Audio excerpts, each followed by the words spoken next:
Good Friday afternoon to you, 4 o'clock time for Sports4CLE. Thanks for joining us. Hope your weekend is off to a great start. Browns finished up practice for today. They'll have a walkthrough tomorrow, getting ready for Jacksonville Jaguars, 1 o'clock Sunday, down at Cleveland Browns Stadium. Here's the news of the day. Dorian Thompson-Robinson did clear concussion protocol, so he is available against the Jaguars. Amari Cooper, Denzel Ward, DeJuan Jones, Cameron Mitchell, all are questionable for the game against Jacksonville on Sunday. Kevin Stefanski talked about the starting quarterback situation for Sunday against the Jags. Yeah, both guys practiced this week. Both guys practiced well. I got faith in both guys, but not going to name a starter. Would DTR would either one be the backup then? Yeah. So it would be Joe, DTR, either one. Correct. You're not naming a starter because you're not sure, or because you just kind of want to keep that under your head? You don't have to, I guess is probably the best way of putting it. Kevin, Joe talked yesterday about every week even is super helpful getting comfortable with the new system and your pass catchers and stuff. I guess just how have you guys seen that over this last week from last Sunday to now? Yeah, every rep counts. Obviously, it's nice to get Amari and David back out there because those reps count for today as well. And then I think just there's nuances to every system, so being around more days and talking through more plays and different adjustments. Obviously having PJ and Dorian in there, guys that have been here, can also accelerate that process. Is there any merit to using both quarterbacks in some capacity? Could be. I think that's always something that you talk about in game and leading up to a game, what gives you a chance, but we'll see how that goes. With that, let's welcome in G. Bush from 92.3 The Fans, the Barber Shop, as well as the Ultimate Cleveland Sports Show. So, G. Bush, you're rolling with Joe Flacco or you're rolling with DTR? What are your thoughts? Yeah, this is easy one for me. I got to go with Joe Flacco. Give me the veteran. Give me the dude that's not going to be confused out here. And when you look at it, this is a must-win football game, the way I'm looking at it, because you do have – I believe you look at ESPN and some of the other places, a 79% chance of winning if you do win this football game versus like a 31 or 29% chance of making the playoffs if you lose this game. You get, a sort of a early Christmas presents because Trevor Lawrence is out of the game. Christian Kirk is out of the game as one of their better pass catchers. And now you get them at home in a rainy track. All the forecasts say it's going to be raining. And you get an opportunity to get these teams at home where the Browns have been a different type of defense at home. You look at the splits between what they've done on the road is very compared to what they've done in terms of just being a team that likes to play at home. At home, they're playing like one of the best epic defenses of all time. On the road, they're in the middle of the pack. So there's a difference between this Browns defense and what they've done moving and talking about defense when they play at home. So what you want to do is you want to simply give yourself the best opportunity to win football games, and that means Joe Flacco, run game, and being able to limit certain mistakes. I know DTR is a young guy. I thought DTR played well against the Denver Broncos, but this is a Joe Flacco game. This is a veteran game, and to be honest with you, I'm relieved, and I have been banging on the table for weeks. I understand that DTR, they named him the backup quarterback, and I think when you do that so early, it almost puts a notion in your mind that you have to play him if he's available. I don't think that's the situation. I think Joe Flacco, in his veteran presence, he's shown that the fact that he can still throw the football, so that notion's out of here. All of that, well, maybe his arm isn't what. No, Joe Flacco's throwing the ball through walls right now. And if you can eliminate the turnover that he had at the end of the game where he threw the ball up and he said he wants that back, this team can win football games. I think he's in store for a 270, 285 type game. And if he eliminates the turnovers, the Browns come out with this thing with a victory and an 8-5. Yeah, and again, with Flacco and the ability to throw the ball, it gives them a chance. It gives them a puncher's chance even against, the top-end teams, the Ravens and the Chiefs, because he can always hit a couple of those deep and put points on the board quickly. Yep. We know the quarterback situation has been all over the place for the Browns. Flacco's the fourth starting quarterback. So here is the sequence of the year for the Browns. Now, they haven't had the same starting quarterback for 4 games in a row. It's been the first 3 games was Watson, then it went DTR, P.J. Walker, Watson, P.J. Walker, Watson, DTR, Flacco. I know teams have started 4 quarterbacks before, but you haven't had the same starting quarterback for 4 games in a row. That's why you can't get any consistency in your offense. If the Browns make the playoffs, I think it'll be almost unprecedented. The simple fact that you are in the playoff hunt where you got 4 different quarterbacks. And all 4 of those quarterbacks have different skill sets. All 4 of those quarterbacks have different personalities. All 4 of those quarterbacks have different traits that they bring to the table. And so when you're a play caller, one thing that, we get on Kevin Stefanski a lot, and sometimes it is deserved. But sometimes, when you trying to dial up plays, you got to get to know the quarterbacks. You got to get to know what they like, what they don't like. Where they excel best, what throws do they throw best. You got to get to know these guys. And for the fact that they just have not had the same quarterback or any continuity at all, just goes to show you that how great of a year it is that you're in contention to be 8-5 because of the way the ball bounced, and you've won some games that you probably shouldn't have won. And you're at a point right now where you can be 8-5. And I think they should be 8-5, given the fact that I think either Trevor Lawrence is going to come in this game very hobbled, or he's not going to play. He's going to play a backup. You get an opportunity to, go 8-5 and be at the, top wild card right now, so to speak. And that's you're blessed to be at that point. That's a Christmas present. So for me, I look at it like this. Kevin Stefanski will get more acclimated, and that's why I'm a firm believer, and I really would like to stick with Joe Flacco, because if you get Joe Flacco comfortable and week after week you add something to the playbook, week after week he gets more comfortable, you understand the chemistry gets better between him and the play caller, you could be hot. And you could work your way into being hot when the playoffs start, and then it's anybody's game. And the Browns are a very scary team, by the way they play. So that's why I'm an advocate. If Joe Flacco comes out, does his thing today, I'm advocating him being the starter the rest of the season. Yeah, and I've said this all week. I'm not opposed to using Dorian Thompson-Robinson. I won't say as a change of pace. I'm not saying 2 quarterback system. If things start going 3 and out, 3 and out, 3 and out, those tackles, the ends are getting around your tackles and they're putting pressure on them. All right, let's get a more mobile quarterback in there. Dorian Thompson-Robinson isn't going to lose any of his mobility. Nope. I'm not opposed to using him, but I'm with you with Flacco. The other thing that we keep hearing is, that the Browns need to run the ball more. They need to run the ball more. They need to run the ball more. They've run the ball as much as the Ravens. They're tied for the most rushes in the NFL. The other thing that is interesting, so Jerome Ford's averaging 4.2 yards a carry. That's really good. He's run the ball 154 times.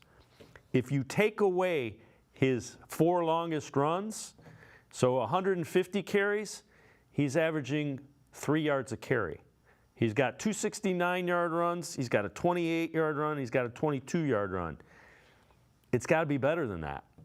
It's got to be better than that. It has to be. And I've been a proponent of giving. When you look at the guys that they have right now, you look at they got Kareem Hunt. And then his name, I don't know why Pierre I'm having brain fart. Strong. Yeah, Pierre Strong. But I like his game. I like listen, we saw a nice run last week against the Rams, one cut downhill. I think a lot of times that you look at it with Jerome Ford, they're running a lot of outside zone plays. And when you go back and look at the all 22, you kind of see him, get to a place where, all right, he's reading a defender in the hole. And the great thing about Nick Chubb is Nick Chubb has almost omniscient vision. Like he almost actually sees it before it happens. And so when he makes a cut and he cut it backside, you're like, wow, why doesn't it seem like other guys are doing that? Because in the league, when you read a guy in the hole, you can't take another half a step and then try to cut it back. You got to be on point. You got to cut on a dime. You got to anticipate that and try to get what you can. I just think Pierre Strong is more of a downhill runner. I think he is more of a straight line guy. And the thing that is enticing about Jerome Ford is Jerome Ford does have home run hitting ability when you talk about those long runs he has. And sometimes, as a coordinator or a play caller, you're almost chasing those long plays. Like, that, you're getting 3, 2 here, 2, 3 here, but you're hoping with an offense that is not very vertically dynamic with their receiving game, you're just hoping like, okay, well, maybe we could get something with Jerome Ford. Maybe we can hit a home run with this. And sometimes you get to, you give them extra carries. They could be going to somebody else that's going to be more effective in the intermediate run game. All right, we mentioned Trevor Lawrence, so take a look. He is back on the practice field, second day in a row, limited practice. You see he's got the sleeve on the one leg, he's got the knee brace on the other leg. For a guy that got tackled, had his ankle stepped on and his weight bent back up, I guess he looks all right. But I got to be honest with you, G. Bush, If I'm the Jaguars, I don't send him out onto a wet turf against the defense that's going to be coming after him full bore.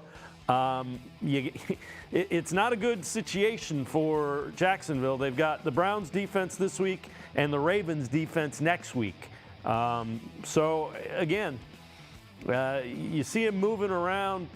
I guess it's okay, but there's a lot of difference between moving around in that kind of weather and trying to do it when you've got 295-pound guys that are trying to rip the ball out of your arm Sunday down at Cleveland Browns Stadium.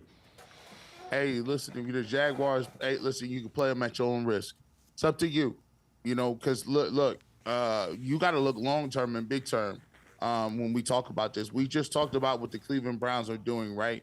Cleveland Browns are able to play a certain play style where they're being successful no matter who's been at quarterback. P.J. Walker, DTR, Deshaun Watson, Joe Flacco. But see, here's the thing. Here's a little hint I give you guys out there. There's nobody else doing that. There ain't nobody out there that can do that and play with their backups and still be competitive and still be putting up like a lot of yards and putting up numbers so you can be competitive. So if you're the Jacksonville Jaguars, you have to ask yourself, the advantage that you have is if you get into the playoffs, guess what? You have your starting quarterback.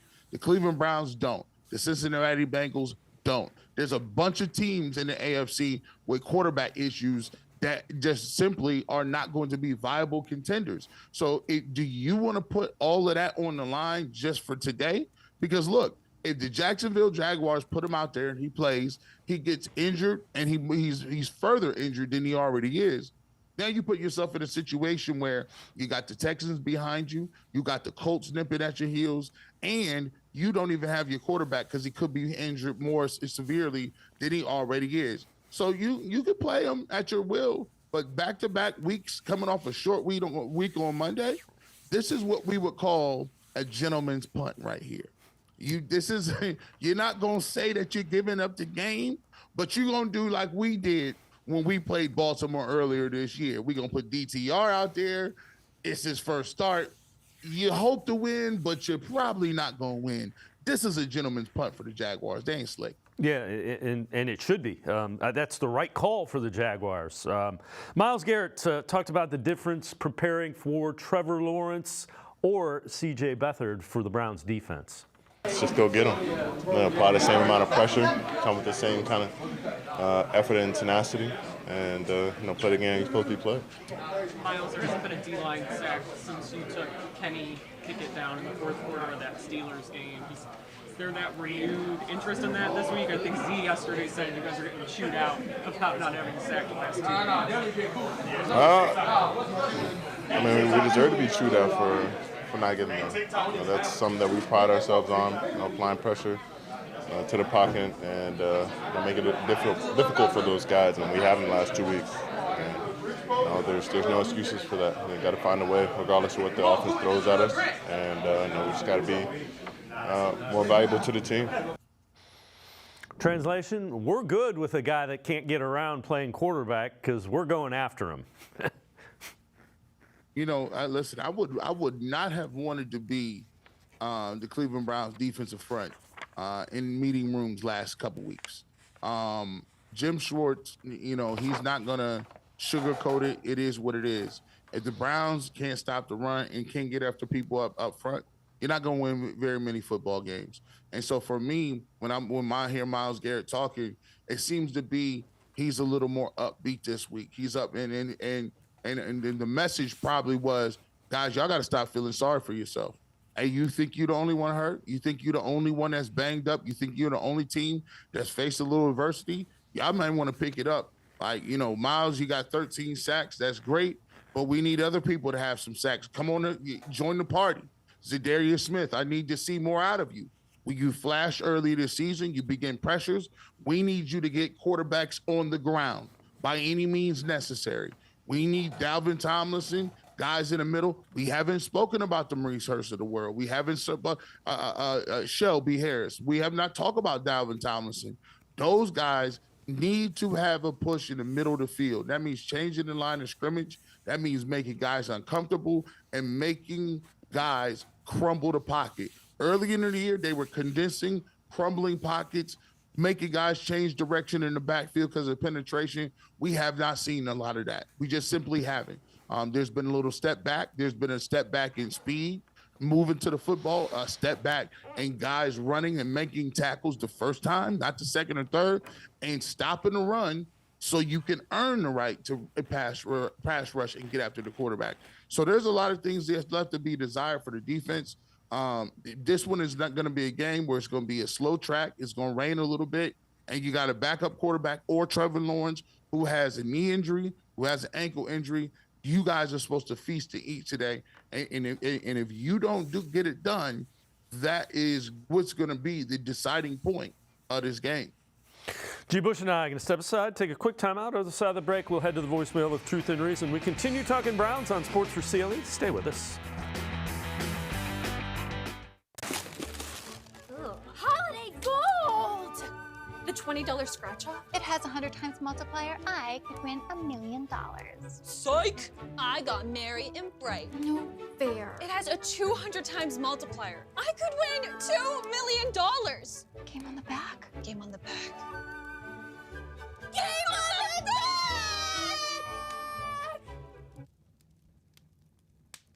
Game on the back! Game on the back! Game on the back!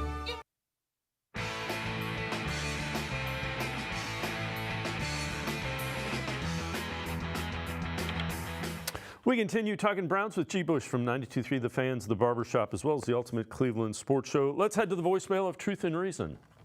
Hi, Dave. Russ from Atlanta. Love the show. Flacco, I think, was a great pickup. I think that after seeing him last Sunday, he's a difference maker. That guy got off the couch and into the game and acquitted himself very well. Just wondering, what do you think the chances are that the Browns will not only make the playoffs, but maybe host a home game? Am I just dreaming here, Dave? What do you think? Thanks for taking my call. Love the show.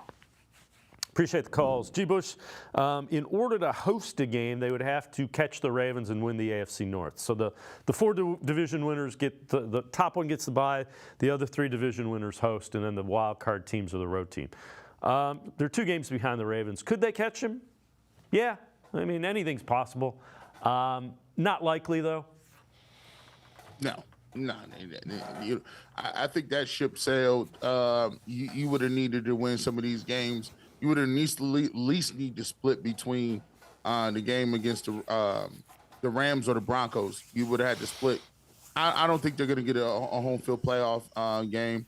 It is what it is. I think when you get in the playoffs and you play these teams, you gotta really have a really good record to be hosting anything and getting buys. And I think right now the Ravens only lost 3 games. Yep. I think the Miami Dolphins have a really good record as well. Chiefs are in that mix for a team that's going to get a bye or potentially get a home field game. But it's not too bad. Look, it's not crazy. The Browns can go on the road, and the great thing about it is Joe Flacco's a guy who, when he won his Super Bowl, he was on the road for four times, made it to the championship game, beat the 49ers Super Bowl MVP, and he did it through the wild card. So, is it doable? Sure. Is it an uphill climb? Sure. But I think the Browns will be playing with house money if they get into the playoffs anyway. So I think they're going to be a very scary team to play, whether it's home or away. All right, Myles Garrett talked about how important the game is Sunday against the Jaguars and how the Browns want to play that game. I mean, they all count, but now they all count for two, especially this one being an AFC opponent. And let's make it physical, make it grimy, make it ugly. We're not a team that plays pretty ball. It's got to be dirty, messy, sloppy. We gotta make it as physical and sloppy as we can for the picture for them, so they can't just go out there and just air it out or have a clean way of doing things. When they operate like that, it's difficult for us. But when we make it AFC North football, then it's our brand. It's just what we do, and we're the best at it. And G. Bush said it's understanding what they need to do to win. That's exactly what they need to do to win. Yeah, they have to. We talked about it earlier. They got to run the ball. They got to do. Well, look, they got to do things that translate to winning in the playoffs and translate to winning when it gets cold outside. I was looking at the numbers, across the league, and numbers are down across the league in terms of offensive passing numbers and different things like that in points. But really, traditionally, every single year, you're going to have it get cold. You're going to have some weather. You're going to have guys that are no longer throwing for 300 yards. Nowadays, you may get a guy that's throwing it for 210 and a couple of touchdowns, and that'll do it.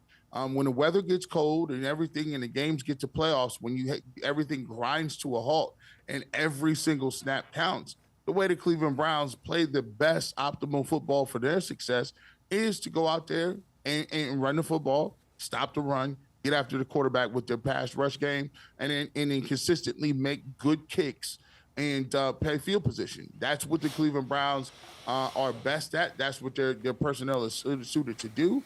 And, this is a great opportunity for them to do that.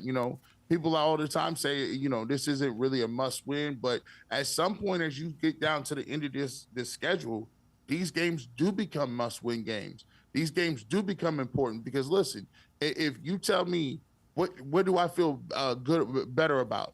The Cleveland Browns losing to the Jaguars and being 7-6 at the end of Sunday, or the Cleveland Browns going out there beating the Jaguars and they're 8-5. 8-5 going into these next few games. Now you look at it, you don't have to necessarily be threatened by C.J. Stroud and that offense when you go into Houston because you took care of what you need to do against Jacksonville. But if you lose against Jacksonville, you got to have the game against Houston. You got to have some of these games. And by the way, the Bengals don't look too bad with their backup, by the way. I don't like to play the schedule game. I like to do it one at a time. And this is a game where the Browns' identity needs to push through, especially if they want to win and get into the playoffs. All right, before I let you go, what are some things you think the Browns can take advantage of? I watched that Monday night game, and the Bengals' interior offensive line kind of ate the Jaguars up inside, and the Bengals aren't as good as Posick, Teller, and Bitonio. So there's some yards to be had on that interior. Yes, there is. There's some yards to be had. This is a game where you might want to use Kareem Hunt inside. You want Pierre Strong. We mentioned that a little bit. You're going to be able to run the ball. And if you are able to run the ball, guess what you want to do? Pound, pound, pound, and then get a couple of play-action shot plays where Flacco can push the ball downfield and get some chunk plays. He only has to make, in my opinion, about 4 or 5 big-time throws or throws that can really get some chunk plays. And the Browns should be able to win this football game. But you got to catch the ball, though. The key to the game is if it is wet, we cannot afford David Njoku dropping the ball. Amari Cooper may or may not play in this game. If he is playing, has to catch the ball. And Elijah Moore has to catch the ball. If you are out there and you're playing, help your quarterback out, catch the ball security, snap, hold, kicks, all of that is important. Do the little things. And I think the Browns, if you do that, lean on the play action game, lean on the defense, lean on the special teams, I think they came out of this thing with a victory. G. Bush, as always, great stuff. Appreciate the time and the insight. Thanks very much, G. Bush. Anytime. G. Bush, make sure you check him out. 92.3 The Fans, the Barber Shop. 8 until noon on Saturdays. Also, the Ultimate Cleveland Sports Show from 11 to 1 daily. We're going to step aside, take a quick time out. We have a scouting report on the Jaguars. Lance Reisland from the Plain Dealer, as well as cleveland.com with some video analysis straight ahead. Stay with us. Come back to go forward. Back to learning new things. Back to pursuing your dreams. Tri-C has flexible learning options to fit your life. And every year, more than 1,000 local companies provide Tri-C students with real-world learning. The right education can boost your lifetime earning power by hundreds of thousands of dollars. Start now with a college education you can afford. Tri-C, where futures begin.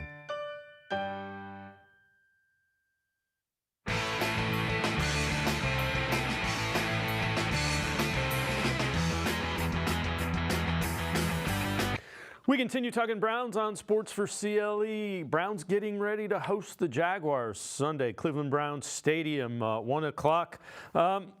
Little bit of a look into what Jacksonville likes to do. Let's welcome in Lance Reisland from Plain Dealer, cleveland.com. Film breakdown, video analysis. Lance, Jaguars are they're a team that, rolling along, thought they might be in the hunt for the number 1 seed in the AFC. Then they go out and they lose to the Bengals on Monday night. So a short week coming in here, and they're banged up to boot.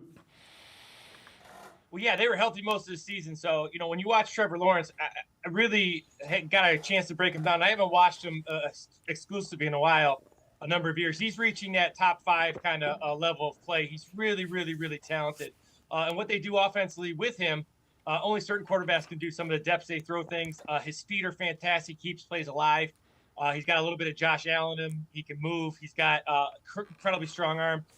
Not having him makes him a lot different. Obviously, if the Browns face him, they got to make him move and get off his spot. He's not going to be very mobile. If they see C.J. Beathard, they got to take away the short game.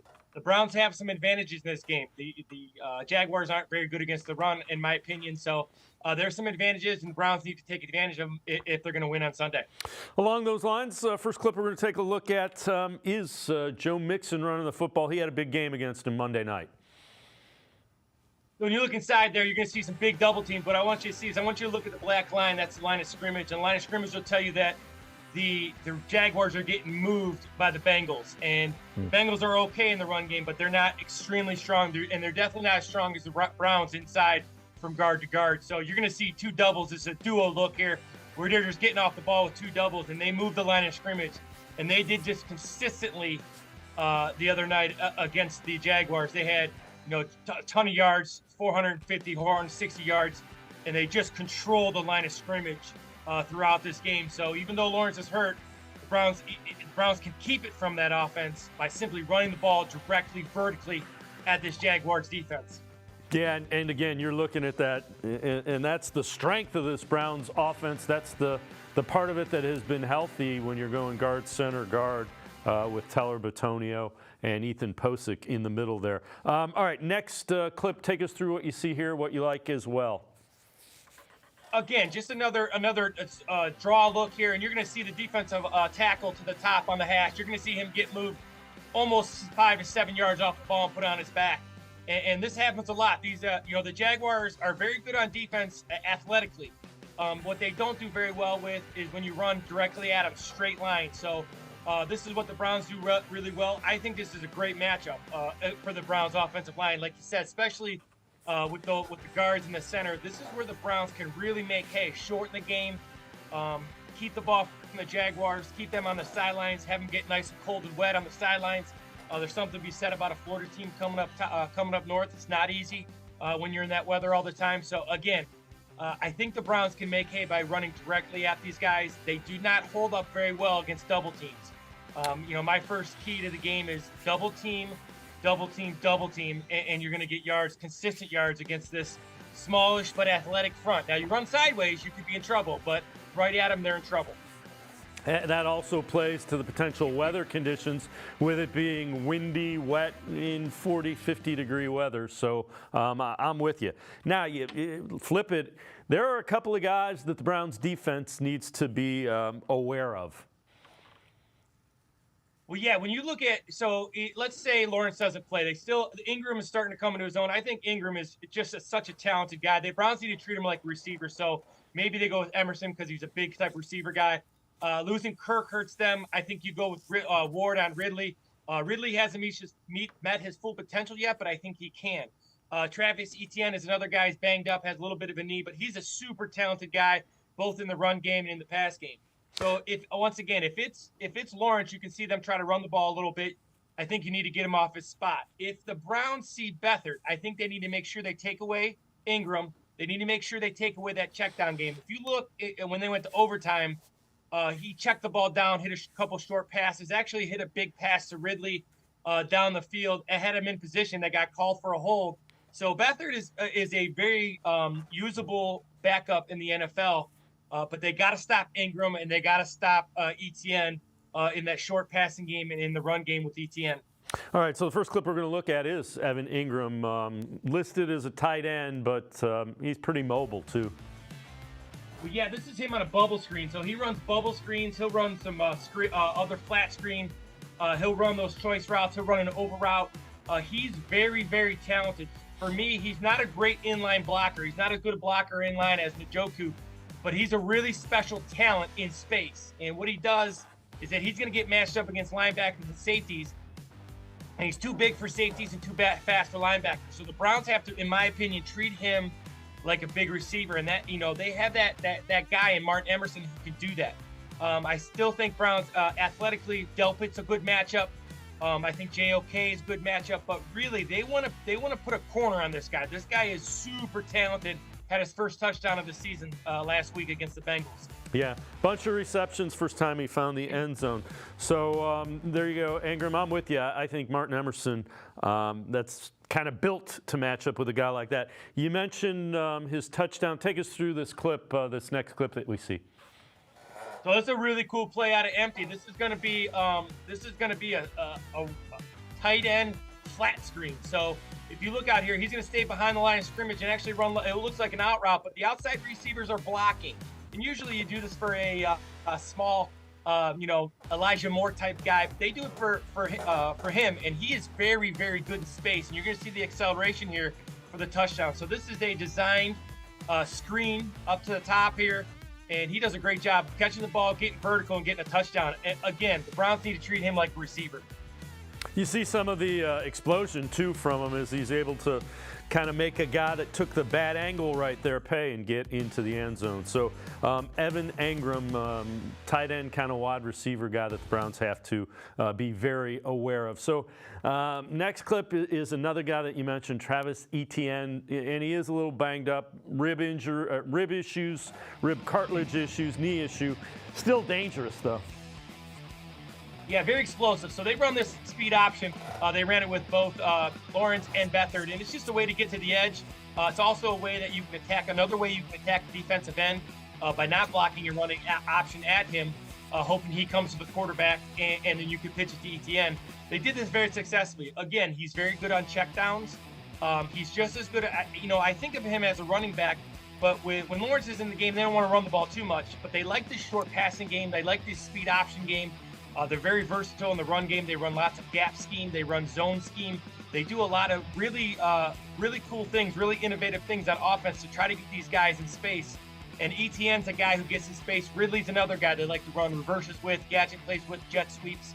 So a lot of guys with some speed, a lot of guys that are good in space. Browns got to make sure that they tackle well.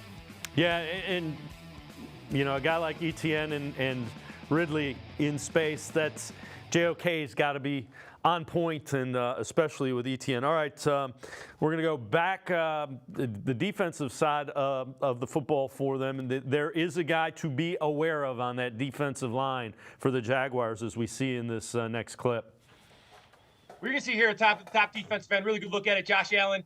This is against Orlando Brown. Orlando Brown's a very good pass protector. In fact, he's one of the top 3 to 5 guys in the league, in my opinion. And Josh Allen, like Myles Garrett, is able to go from speed to power and power to speed, just about as good as in the NFL. So here he's going to start on an edge rush and then just get right into the chest of Brown and move him back into the pocket. You know, he's got 13.5 sacks. He's got 11 tackles for a loss. He is very, very good. He's very good against the run. He's an outstanding pass rusher. So the Browns are going to have to chip him, leave a tight end. If you look at last week, the Rams McVay did with Myles Garrett, it's a very good plan. They put a tight end in there. But the thing that you can do against Josh Allen that teams have had success is run the football right at him. So if you run the football right at these speed rushers, it tires them out.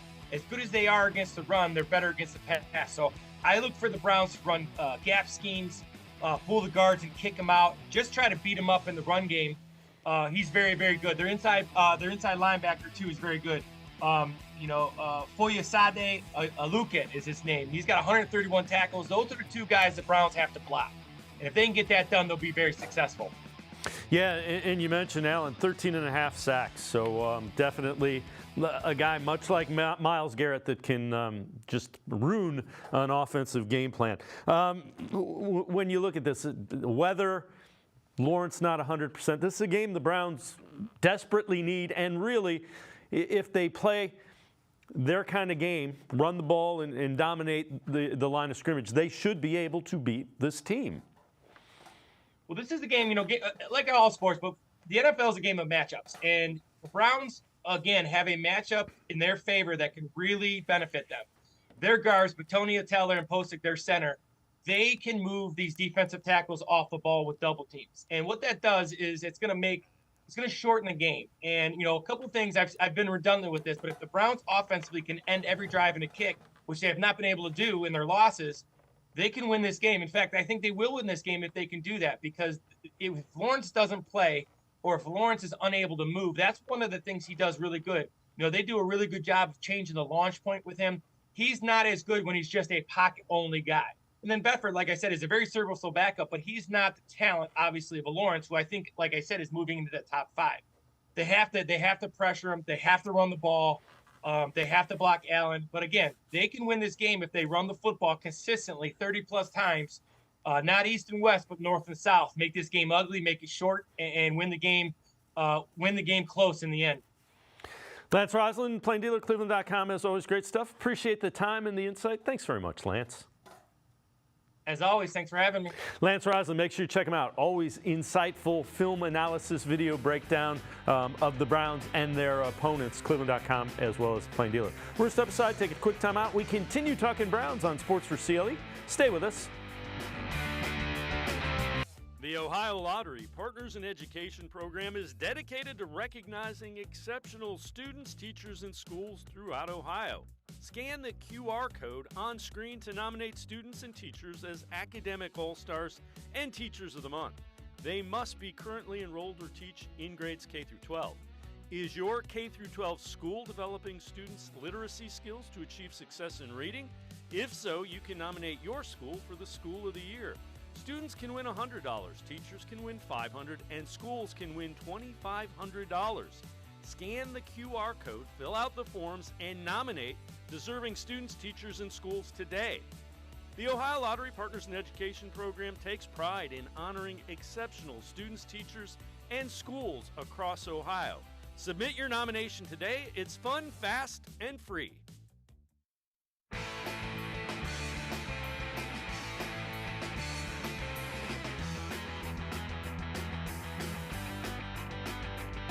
We continue talking Browns on Sports4CLE. Browns getting ready for the Jaguars Sunday at 1, Cleveland Browns Stadium. Let's head back to the voicemail of Truth and Reason. Why did they go away from having Myles Garrett lined up different ways and other edge rushers like the Darius Smith and Bo? That stuff was actually working. I was giving offensive linemen problems. Why do you want to go back to put Myles Garrett, line him up different ways, outside and inside, have him blitzing all types of ways? They should go back to that. That was working. I was giving offensive linemen problems a lot. And, yeah, that's all I got to say, y'all. Appreciate y'all. Y'all have a nice one. As always, appreciate all the voicemails. Brad, last couple of games, I think it has to do with Myles' shoulder. But he says he's good, so they probably will continue to move him around. Yeah, I think that he has the freedom to move when he wants to, right? So if he identifies a mismatch or he feels like he needs to move around, I think they've been pretty clear and transparent about him. He's talked about the freedom he has to move around. I looked at they're still moving him around, just not quite as much. I think he played like 4 snaps on the left side last week, most of them on the right, and then a couple on the right interior. So they're moving him around a little bit. You haven't seen him it's less noticeable when he's not over the center doing the crossover dribble, right? So that's kind of when people notice it more. But I do think that he will continue to move around when he sees opportunities for one-on-ones and when Schwartz does too. So I think he has a lot of freedom as far as that goes. All right, so Elijah Moore talked about dealing with all the injuries the Browns have had at the quarterback position. Joe Flacco, the 4th starter. Moore also talked about what Flacco brings to the Browns huddle. I feel like he's brought a confidence and a swag. As we done had a little bit of controversy with our people getting hurt. So I think that everyone, it brings a confidence to know that we have someone in there that has been through it. So I think that it's nothing but positive for us. I don't think that we focus on that. Of course that's not what we want, but football brings that. As you guys can see in our division right now, like a lot of people's hurt.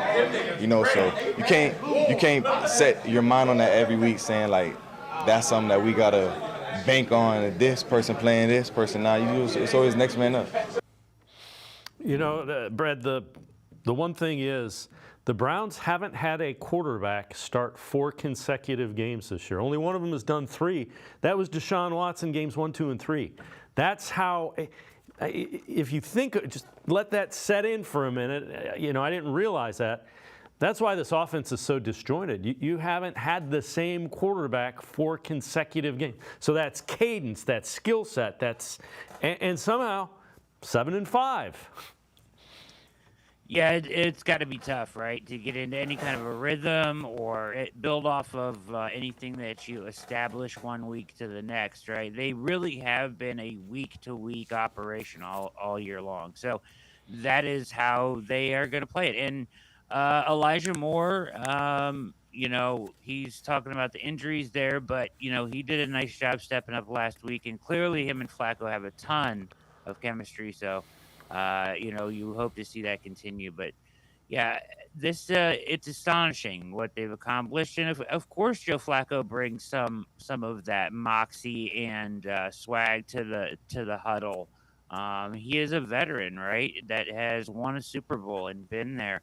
He's by far the most accomplished quarterback that they've had in the huddle all year.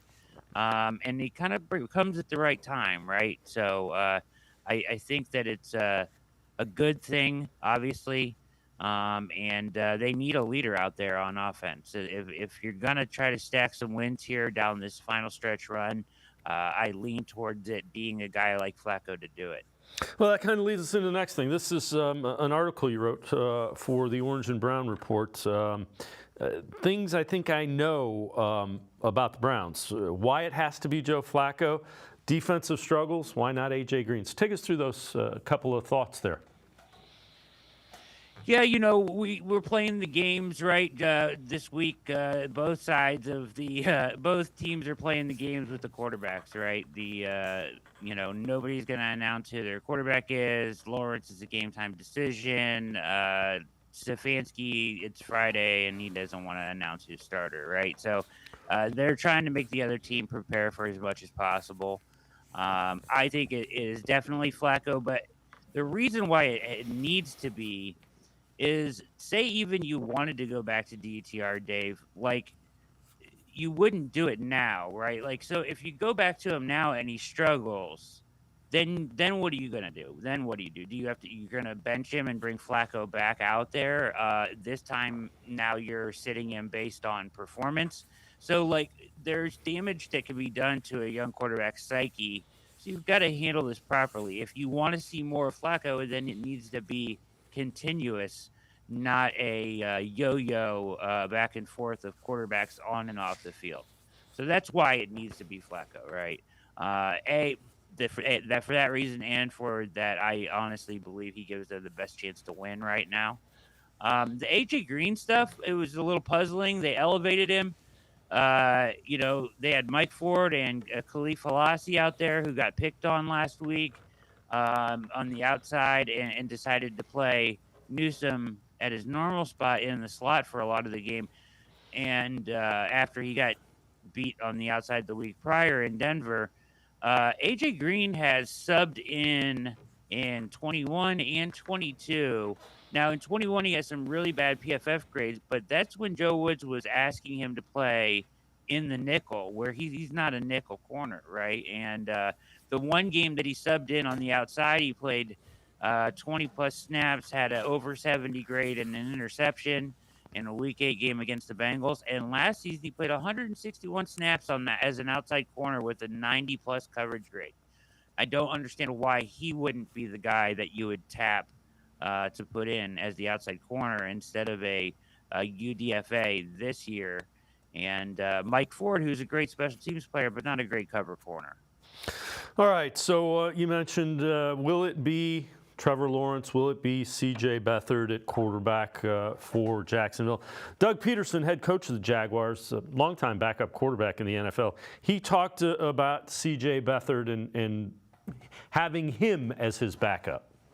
We got a lot of confidence in CJ. What he's done here, obviously his history at again, you look at the week of he didn't have any snaps with our offense. He hasn't had any snaps with our offense really, and you go out there and that's part of being a backup quarterback. You've got to be ready to go. If the case this week where he'll get all the snaps today, and we'll see how the week goes. And but I think the preparation, that's why you prepare like a starter. So if your number's called, you're obviously ready to go, and you don't miss a beat. And again, Trevor Lawrence has practiced at limited basis the last couple of days. I would imagine if I'm Jacksonville, I don't risk Trevor Lawrence. Short week, wet turf. They got a lot to play for, and they're not as good a team with C.J. Beathard, obviously. Yeah, nowhere near as close to good a team. As you saw, the line move like 7 points based on Lawrence's performance line. Yeah, I mean, he is very much at the center of everything they do positively on offense. They haven't been great running it between the tackles this year offensively. Everything that they get from Lawrence, right? Breaking down defenses and being accurate with the football. So, what C.J. Beathard offers, he's kind of a gamer. He's scrappy. He'll run around and try to make some plays. He's not doesn't have the strongest of arms.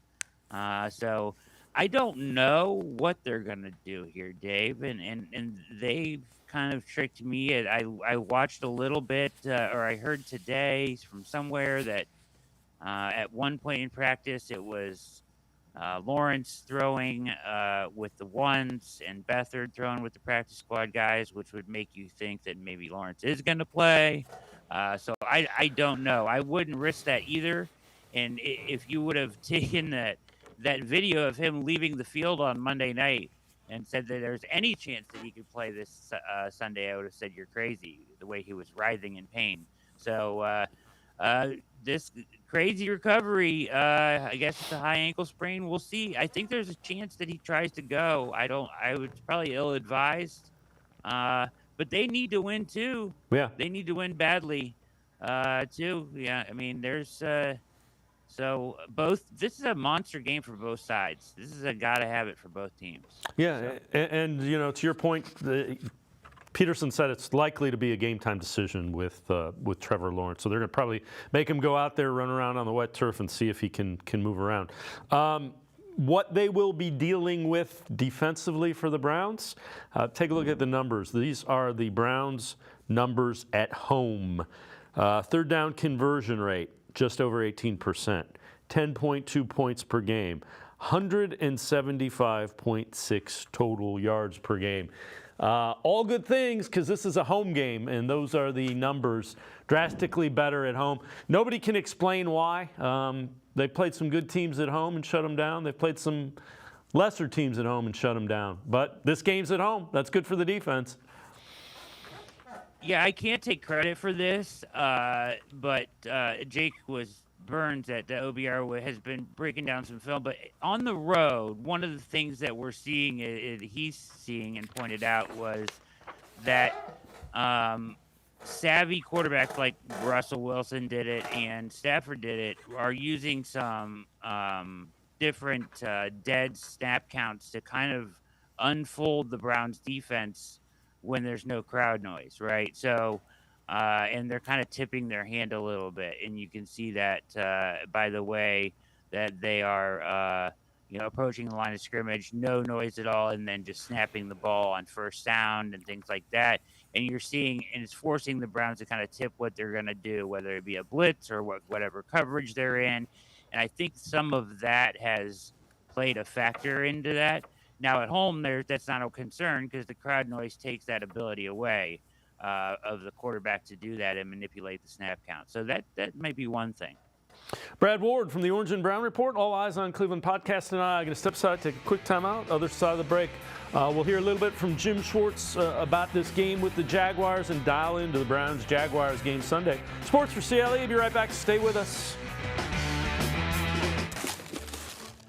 Holiday gold! The $20 scratch off? It has 100 times multiplier. I could win $1 million. Psych! I got merry and bright. No fair. It has a 200 times multiplier. I could win $2 million. Game on the back. Game on the back. Game on the back!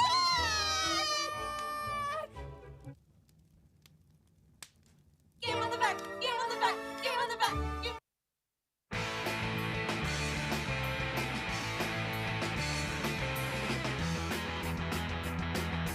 We continue talking Browns with Brad Ward from the Orange and Brown Report, the All Eyes on Cleveland podcast. Jim Schwartz talks about getting the Browns defense ready to play against the Jaguars on Sunday. There's a lot of uncertainty going into this game from just the weather. How sloppy is the field going to be? How much is rain going to affect the game? How much is wind going to affect the game? And then, maybe Trevor Lawrence plays and he's himself. And he has his full mobility. Maybe he plays and he doesn't have his mobility. And then maybe he doesn't play at all and Beathard plays. So I think that, our game plan is probably about 25% bigger this week. And it's not actually going to be 25% bigger within the game. It's going to be 25% bigger to be able to handle all the different things that have come up. Yeah, that makes sense when you think about it, Brad. That they've got to have a plan for both. I mean, the plan is get after the quarterback, and if it's Trevor Lawrence, they're going to be maybe even a little bit more aggressive because he's not going to be able to avoid it. He's not unbelievably athletic, but he's athletic enough to get away from a rush. That's got to be cut down some. Yeah, absolutely. You can't imagine that he's going to be 100% on his feet, right? In mobility-wise, it's a great. I mean, it's interesting that he comes out and says that, and it's true. You have to prepare for all that, but that's exactly why they're playing it close to the vest, right? And that's exactly why Stefanski's playing close to the vest. Because if you're making the opponent prepare for more, then this gamesmanship of not announcing who is going to start or game time decision and all that is working, right? Because you're making a defense in practice spend time on something that they may not even see on Sunday, and that takes away from time on things that they know they're going to see on Sunday. So, I think the Browns will be ready. Every time you listen to Schwartz, I feel more confident every time, without fail.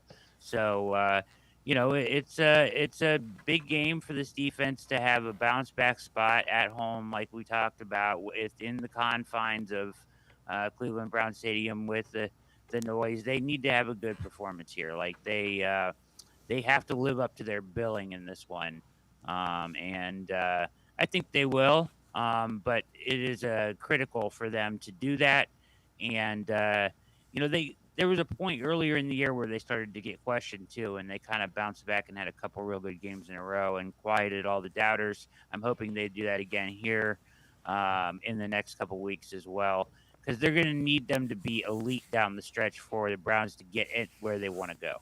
So Jaguars defense Monday night against the Bengals gave up 5 yards a carry. Bengals rushing game has not been great. Defensive end Josh Allen talked about that Jaguars defense and what they need to see from themselves. We have to take pride in that, on stopping the run. We are a run-stop team, and we have to earn the right to rush the passer. So that's first things first we have to take care of, and this is a team that we're about to play that predicated on running the ball. And so we got to get our minds right. It's going to be a tough game, cold game, potential rainy, tough environment. But it's a matchup that we're ready to respond to, and we'll be ready to go this week. Is there a concern that other teams might No. come at you guys? No concerns about with the short passing game. Like It is what it is. We got to stop the run. Yeah, and they did not stop the run against the Bengals when they lost Monday night. Man, that's NFL. You don't stop it, you're going to see it again. Yeah, they are going to see it again. And, he's a tremendous player. He will be all over the field wreaking havoc. But, the Browns really do need to find some success in the run game here, right? We talked about last week on this very same show that it's probably not ideal for Joe Flacco to go throw it 44 times. And he went through it 44 times, Dave. And we were like, no way, that's not how they're going to use him. But they couldn't get the run game going at all, right? So, and he looked great throwing the football. So, therefore, he threw it 44 times. I don't think you want to do that again, but we'll see. But I would like to see, I think a balanced attack is the way you attack this Jacksonville defense. Listen, they can be exploited in both in the passing game and the run game. They have relied heavily on the turnover this year to kind of bail them out. So 21 takeaways, they're +3 differential, but 21 takeaways on defense. And the defense, they've kind of saved them and covered up a lot of faults and issues they've had on the defensive side of the ball. So this from Pro Football Focus, matchups to watch for Week 14. They go Browns left tackle Jerron Christian against the aforementioned Josh Allen. One of the most underappreciated pass rushers in the league, having best season of his career, 13.5 sacks. Now he'll face a backup left tackle in Jerron Christian on Sunday. Christian's been pretty good.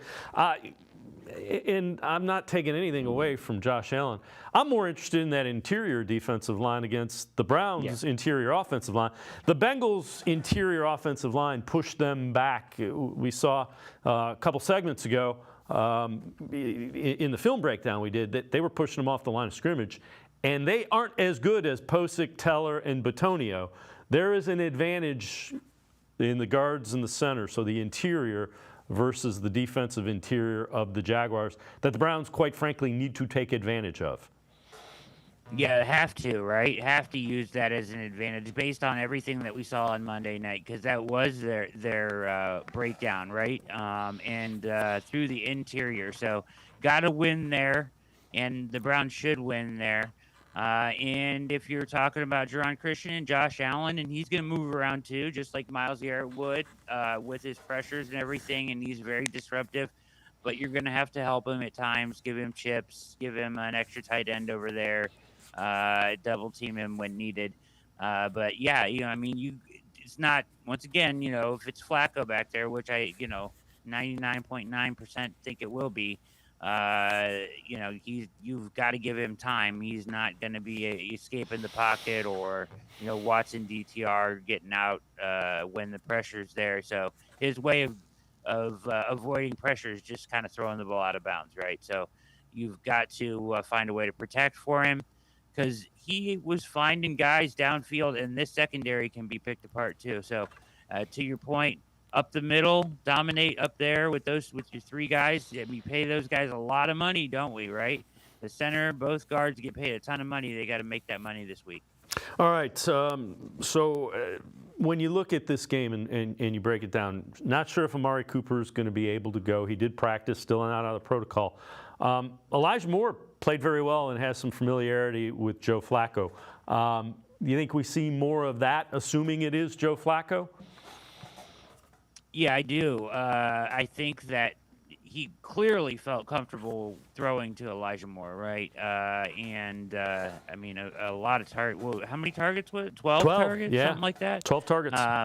Yeah, so that's going to him a lot. Elijah Moore delivered, I think, for 84 yards and not as many catches as you would like to see, but, Joe spread it around, right? He spread it around 9 different receivers. That was good to see. That's the first time we've kind of seen that kind of distribution all season. So I think that, a balanced offense here, including, to your point before, running the football up the middle, in the interior gaps is going to be critical.